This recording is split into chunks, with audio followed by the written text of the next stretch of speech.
kok nggak terlalu kelihatan ya bahwa Cina ini juga membantu Iran secara langsung. Padahal mereka ini kan sebenarnya istilahnya tuh apa? Udah CS membentuk, lah ya. CS, membentuk poros Russia baru. gitu. Betul. Ya. Begini, melihat poros dunia tuh begini ya.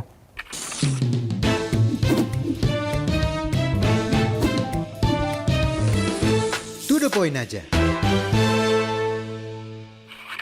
Tadi Pak Dian sempat menyinggung terkait dengan cadangan minyak yang dimiliki oleh Iran. Kita melihat seperti apa yang terjadi di Venezuela.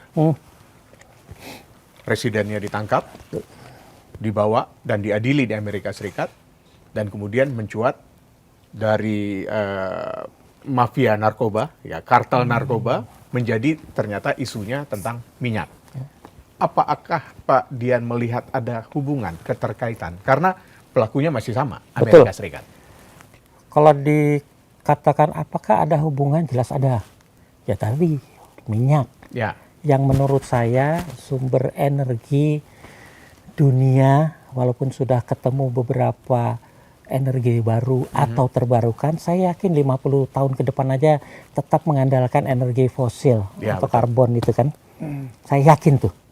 Ya kan minyak masih dipakai buat bikin itu botol. Itu plastik. dia, ini dia nih ada minyak nih, Ya. ya kan? Nah, artinya apa sih? Venezuela, kawasan dunia selatan dekat mereka, ada minyak. Amerika juga cadangannya banyak ya.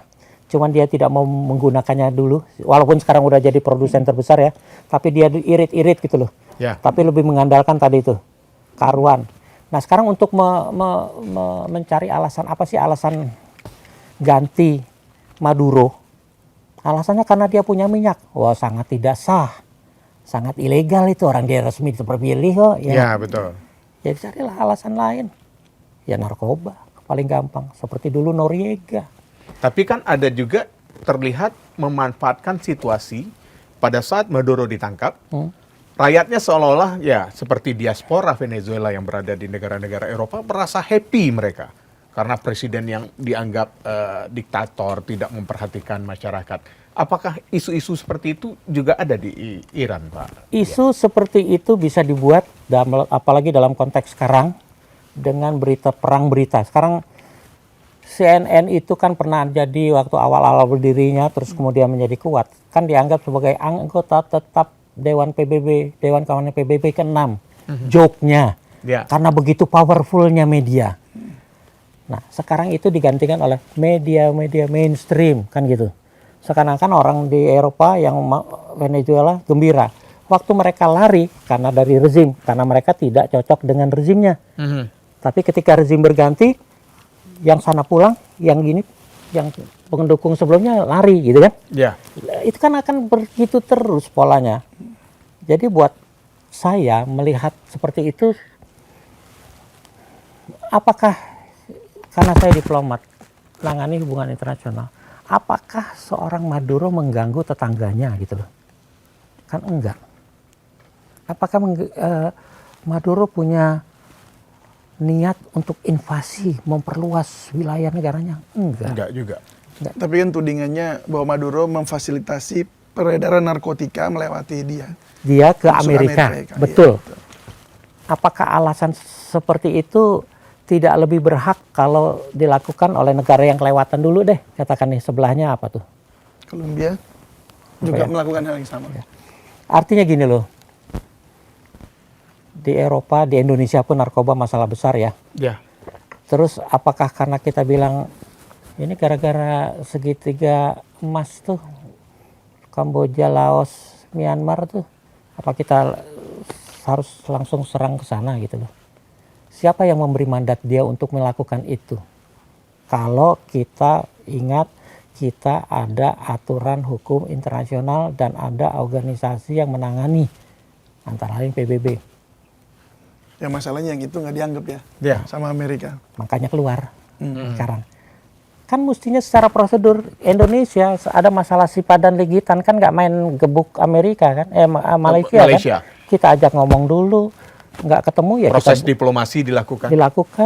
Kita bawa karena buntu, kita bawa ke arbitrase internasional Den Haag. Loh ini kok langsung hanya gara-gara sumber narkobanya dari sana atau dia dari transit utama, kalau langsung diambil gitu loh. Padahal negaranya sendiri, kalau tadi dibilang euforia Eropa, sekarang Maduro ditangkap, pendukungnya tetap nggak masalah, nggak ada demo kan, gembira. Maduro kan biasa-biasa aja tuh. Iya. Bahkan sekarang wakil presidennya pun sementara diberikan kekuasaannya, nggak langsung digantikan kok, ya. Buat saya ini ya karena tidak apple to apple aja. Jadi dia bisa sewenang-wenang gitu Amerika tuh. Kalau kita lihat ada poros ya Pak Dian ya, yang ada latihan militer gabungan di Afrika Selatan, yaitu poros Teheran, Moskow, dan Beijing. Nah, kalau kita lihat secara global, geopolitik global, banyak publik menilai antara Amerika dengan Cina itu sedang bersaing untuk memperebutkan kekuasaan di dunia ini. Apakah memang ada hubungannya itu, Pak? Dalam konteks geopolitik pasti ada. Karena yang diperebutkan mereka adalah bagaimana bisa menjadi dominan di dunia. Ya. 3 negara yang sampai sekarang, dulu Bung Hatta kita mendayung di antara 2 karang. Saya pernah menulis artikel, kita sekarang bukan 2 lagi, 3 harus mendayung kalau kita mau bebas aktif, yaitu Cina. Kenapa mereka bisa menjadi disebut negara superpower? Kemampuan ekonomi, kemampuan militer, kemampuan teknologi, kemampuan diplomasi, dan kemampuan teknologi, termasuk cyber. Semua mereka kuat di sini. Orang tidak banyak yang tahu, misalnya Cina, Amerika punya kedutaan di hampir 200 negara, katakan ya. Rusia 160-an. Mereka tidak pernah membayangkan Cina. Dikira Cina masih seperti yang dulu. Cina punya kedutaan di 150-an negara. Dari segi itu berarti pengaruh mereka tuh sudah merasuk kemana-mana. Nah, kalau kembali sekarang, apakah persaingan iya, dalam konteks ekonomi Amerika, Cina yang dominan. Karena Rusia masih belum lepas dari trauma perang dingin, sekarang mau bangkit, ada masalah Ukraina misalnya. Jadi dalam ekonomi mereka seakan diam. Tapi dalam konteks militer, siapa yang bisa menganggap remeh militernya Rusia? Senjata nuklir masih lebih banyak dari Amerika. Dia 6.000, Amerika 5.000. Cina mulai menuju 1.000-an. Nggak bisa dianggap remeh kan? Teknologi. Dan siapa yang mengabaikan Cina? Jadi Amerika jelas terancam. Tapi ketika menyangkut bidang-bidang atau kawasan dunia, Amerika memang masih dominan.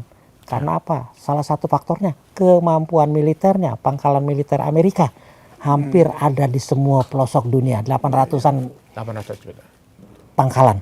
Jadi cepat sekali kalau mau deploy sesuatu. Ya, makanya dari segitu saja persaingan di antara mereka udah pasti hanya dalam konteks Amerika. Pertanyaannya begini, negara mana yang pernah diinvasi oleh Cina? Tidak ada. Modern ya, jangan ngomong zaman dinasti dulu. Negara mana yang pernah diinvasi oleh Rusia? Tidak ada. Oleh Soviet ada dulu. Afghanistan, ya kan? Tapi Amerika sepanjang pasca Perang Dunia Kedua saja ada berapa? 40-an perang dia lakukan. Loh, yang negara yang sifatnya ekspansionis itu siapa gitu loh. Lah kalau sekarang Cina sudah mempunyai kemampuan yang sama, tentunya dia berusaha mengimbangi kan. Ngomong Afrika Selatan. Cina sekarang sudah punya pangkalan di Djibouti. Karena Djibouti negara yang menerima pangkalan dari siapapun yang merasa punya kepentingan asal bayar. Ya kan? Ada kompensasi lah. Kenapa Djibouti? Selain polusi negaranya, Djibouti adalah di tengah, di ujung Laut Merah. Yang kalau dalam konteks geopolitik migas, minyak juga, itu kan minyak Saudi yang lewat situ kecegat Houthi. Ya. Makanya sekarang ada Somaliland didukung Israel. Karena dengan mendukung kemerdekaan Somaliland berarti Israel kemungkinan akan bisa punya pijakan untuk menyerang Houthi, tinggal seberang tuh. Tinggal nyebrang. ya nggak? Nah kembali ke Afrika Selatan, Cina sudah melirik negara-negara potensial dimanapun, termasuk tadi di Amerika Latin yang dulunya mengakui Taiwan, sekarang sudah menjadi Cina. Jadi kedutaan Cina itu yang ada. Berarti dia juga tidak diam di sana. Nah di Afrika Selatan, kalau pertanyaan tentang Afrika Selatan, buat saya bukan hal yang aneh ya. NATO itu untuk kawasan mana? Atlantik Utara. Tapi bikin latihan perang sama Jepang tuh, kira-kira maksudnya apa?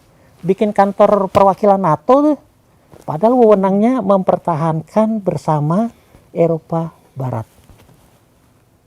Nah, terus apa masalahnya dengan Cina latihan di sana? Hak diplomatik, prerogatif siapapun yang memang mampu mengirim pasukan buat latihan, ya silakan aja. Indonesia kalau mau ikutan, mungkin kalau diundang, kenapa tidak? Oke, tapi kalau dilihat dari konflik yang ada sekarang di Iran ini dan campur tangan Amerika ya, dan kemudian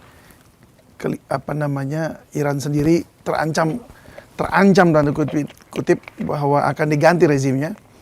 Kok nggak terlalu kelihatan ya bahwa Cina ini juga membantu Iran secara langsung, padahal mereka ini kan sebenarnya istilahnya tuh apa, udah CS membentuk lah ya. CS, membentuk poros baru gitu. Betul. Ya. Begini, melihat poros dunia tuh begini ya. Poros dunia bisa berubah, ya kan? Kita dulu dekat sama Cina, kita pernah dekat dengan Rusia, ya kan? Itu kan biasa. Di Timur Tengah pun begitu. Dulu Iran dekat dengan Amerika, sekarang musuhan, kan gitu. Dulu Iran sama Israel juga temenan. Program nuklirnya Iran aja tadi kan dibilang, yang bikin Amerika yang bantu pertama. Ya kan? Mesir juga pernah dengan Rusia, Uni Soviet. Itu semua bisa berubah tergantung kepentingannya saat itu. Nah sekarang kepentingannya memang berbeda. Karena tadi itu faktor-faktor sejarah yang kita ungkapkan. Tapi maksudnya kalau dibilang Iran, kenapa Iran jadi penting? Buat saya, kenapa Iran sangat sensitif ya terhadap perkembangan yang dilakukan Amerika. Kita lihat peta geopolitik adalah tentang dunia. Peta dunia kita harus di sekitar Iran.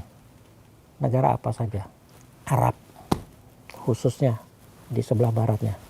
Di sana ada Afghanistan, ada yang katanya yang masih kaitan barat. Satu, berarti dia seakan-akan di tengah-tengah bangsa Arab. Dia Persia loh ya. Banyak yang salah paham. Mereka menganggap Iran itu bangsa Arab. Persia namanya bangsa Persia. Peradabannya ribuan tahun yang lalu. Dia dikatakan berhadapan dengan Arab. Dia Islam Syiah. Pusatnya, kepalanya. Khomeini sekarang dianggap kepala. Makanya negara-negara Syiah warga Syiah dari Irak yang berbatasan itu, atau pemimpin Syiah Irak itu selalu sowan sama Khomeini. Dan di Irak mungkin lebih dari 50% ya Syiah. Di Bahrain 70% ya Syiah. Di Saudi 5-10% Syiah yang makanya sempat putus hubungan. Jadi tersebar di mana-mana sejak dari dulu.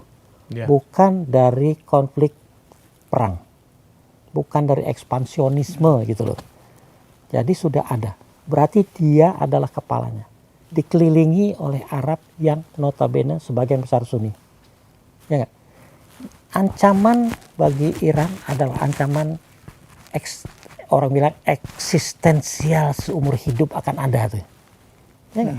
Dia akan jadi berhadapan dengan Arab, akan jadi negara Sunni yang dikelilingi Syiah yang dikelilingi Sunni. Tapi dalam konteks geopolitik lebih luas, dia jadi incaran dunia karena minyaknya. Ya, terutama oleh Amerika. Jadi Cina pun dekat karena memang minyaknya juga, atau bagaimana? Selama ada negara masuk ya dari 3 negara ini, Amerika, Rusia, Cina, negara yang 2 tidak akan diam. Dari ekonomi, yang 2 tidak akan diam. Dari segi politik, yang 2 tidak akan diam. Karena kalau membiarkan yang ini dominan di situ, riskan buat kepentingan mereka, kepentingan global mereka. Makanya dalam konteks Iran, mereka tahu kok mereka akan berhadapan dengan Amerika. Ya siapa yang bisa dipercaya dalam konteks geopolitik oleh Iran yang mampu membantu mengimbangi? Ya Nah, ini Cina dan Rusia. Cina dan Rusia. Tapi konfliknya ini yang internal tadi ini akan spill over ke situ nggak? Kemudian yang di Iran tadi, Nah, akan spill over ke wilayah sekitarnya dan termasuk Iran, bisa saja. China dan bisa Rusia. saja kalau ini dikaitkan dengan konflik ini menjadi meluas menjadi konflik kawasan yang dikhawatirkan tadi kita sempat ngobrol-ngobrol dulu menjadi perang dunia lah Ya, kira-kira. ada yang mengatakan ini berpotensi akan memicu perang dunia ketiga. Sekarang saya tanya, Iran sama negara tetangga ada masalah nggak? Setahu saya sudah tidak ada. Tidak ada. Dengan Saudi pun sudah kembali normal. Ya. Ketika Saudi, Emirat Arab, Mesir, dan Bahrain memutuskan hubungan dengan Iran, putus memang itu karena ulama Syiah di Saudi dibunuh, Ya. Iran balas dengan bakar kedutaannya kan, Betul. putus. Tapi apakah ada perang ketika itu? Tidak ada. Makanya bisa diupayakan damai. Yang mengusahakan damai Iran sama Arab Saudi siapa? Indonesia yang moderat? Beda. Siapa? Cina. Cina yang bisa mempertemukan presiden Iran dan Raja Putra Mahkota Saudi. Damai itu. Nanti kita bisa bicarakan peran Indonesia terus apa yang katanya moderat, non-blok, OKI segala macam. Nggak ada sih. Tapi maksudnya kok Cina bisa mendamaikan? Karena dia punya leverage. Leverage-nya apa? Teknologi tadi. Ekonomi. Makanya Iran, gue beli minyak lo. Saudi, gue beli minyak lo. Saudi bilang, boleh, tapi lo invest di gue. Iran bilang, lo invest di gue. Masalah kecil buat Cina. Yang uangnya melimpah kok. Damailah mereka. Sekarang pertanyaannya kita alihkan sedikit ya. Jangan hanya Saudi sama Iran lah. Konflik Gaza. Apa peran kita? Siapa yang bisa mengumpulkan kelompok-kelompok Hamas untuk bersatu? Kan antara Hamas sendiri nggak klop. Nggak klop, betul. Betul nggak? Apalagi Hamas sama Fatah. Ya kan? Nah yang di Gaza ini kan Hamas. Tapi kan di antara mereka ngadepin Israel kan macam-macam tuh. Yang satu ingin perang, yang satu ingin damai, yang satu ingin ya minimal kerjasama, yang satu ingin one state, yang two state. Yang berhasil mempertemukan itu supaya mereka punya satu pandangan yang pragmatis, rasional demi kepentingan rakyat. Cina. Dia bisa mendatangkan semua pemimpinan kelompok ini ke Beijing. Cina lagi. Kenapa? Karena Cina bisa menawarkan kalau lo mau damai, mau segala macam, gue jamin gue yang beresin tuh bangunan-bangunan yang hancur lebur tuh. Datang kan 12 pimpinannya Hamas ke kumpul di Beijing April tahun lalu ya, atau 2 tahun lalu.